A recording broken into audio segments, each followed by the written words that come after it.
The word chakra literally means a wheel.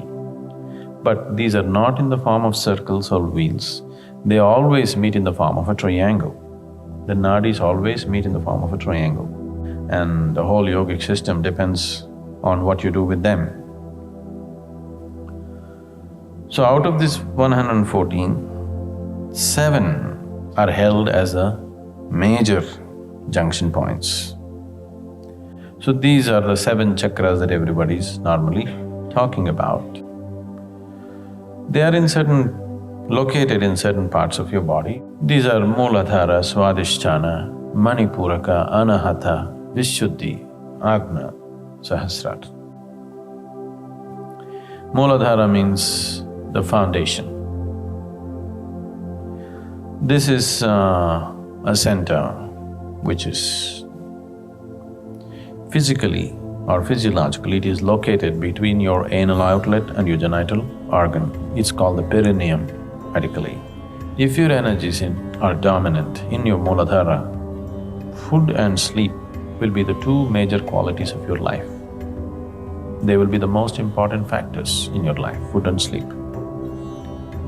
If your energies are dominant in your Swadhisthana, which is located just above your genital organ, here you will be a pleasure seeker. Pleasure does not necessarily mean sex and things like that. You are somebody who wants to enjoy the world.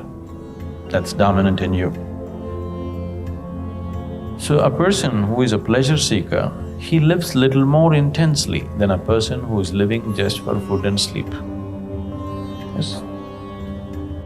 So these are just different levels of intensities of life. As the intensity increases, your ability to experience different dimensions of life moves from one area of life to another. If your energies move into Manipuraka or if they're more dominant in Manipuraka, you are a doer in the world. You want to do things. Maybe you're a businessman, maybe you're a politician or something where a lot of doing is needed, You're a doer. If energies move into Anahata, this is the creative center, you become a creative person. Maybe you're an artist or at least you have tendencies, maybe you didn't make it in the Hollywood, but you want to create more than simply eating and sleeping or seeking pleasure outside. You would like to do something, there is creativity in you. A person, let's say an artist, generally their lives may be considered a little freaky for other people, but they experience life little more intensely than, let's say, a businessman. Yes? It's a different level of intensity. The word anahata means unstruck. This is the unstruck sound. This is a meeting between the lower and the higher. All your survival instincts are in the lower 3 chakras. Self-preservation is in Manipuraka, Swadhisthana and Mooladhara. The longing to break away from all this and go away beyond is in Vishuddhi, Agna and Sahasrara. Anahata is the meeting point. So Anahata, the symbolism is 2 triangles meeting. You've seen that the Star of David, everything comes from Anahata. Okay, that is the symbol for Anahata, 2 upward moving and downward moving triangles meeting because these are 2 different dimensions of life. One is catering to self-preservation, another is catering to the longing to go beyond. In your head and your heart, you have longings to go beyond, but in your body, you have longings to preserve. So if energies move into Vishuddhi, it's a power center, you can become enormously powerful. Very powerful individuals. When I say power, not necessarily physical or financial or something, people can be powerful in so many ways. Just the very way they stand, some people are powerful, some people are not, isn't it? Yes? So you don't have to do any action. You make 10 men stand here. The very way they stand, some men are powerful, some aren't, isn't it so? It's not necessarily because of their activity, just the way they are. They don't have to pose for anything, just simply the way they are, there is power about them. If your energies move into Agna, you are intellectually realized, you see things clearly, you see everything the way it is. Once you begin to see everything the way it is, you are at peace. So Ajna is called as the third eye because you see things the way they are. With these two eyes are very deceptive.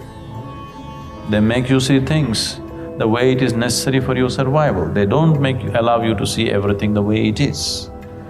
Once your energies touch Ajna, now you're seeing things the way they are, everything the way it is. Now, that is why it is referred to as a third eye. Sahasrara is the seventh chakra that is not in the body, just outside the body.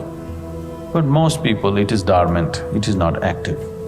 If some sadhana comes into your life, if you activate it in a certain way, or because of a very intense way of living, it can become active. If energies move into Sahasrara, you will become unexplainably, unreasonably ecstatic.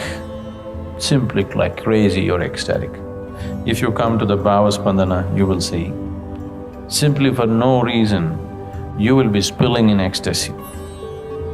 You just don't know what's happening, just no external reason. Simply you're ecstatic, simply because your energies touch Sahasrara. From Mooladhara to Ajna, there are many pathways as to how to get there, any number of methods and teachings as to how to reach there. From Ajna to Sahasrara, there is no path. If you want to move from Ajna to Sahasrara,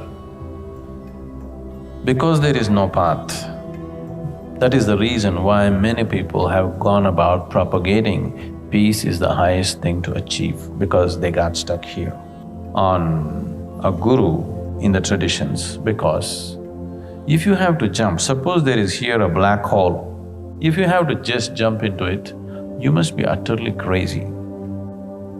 Or you must have extraordinary kind of courage. Or you must trust somebody so much that if he says jump, without any problem you will jump.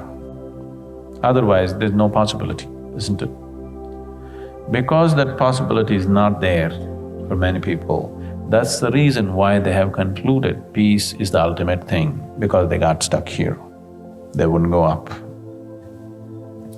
About seeing a form of an eye is simply because certain systems of practices made a whole imagery about it. These images were not just drawn on paper, they established forms of it.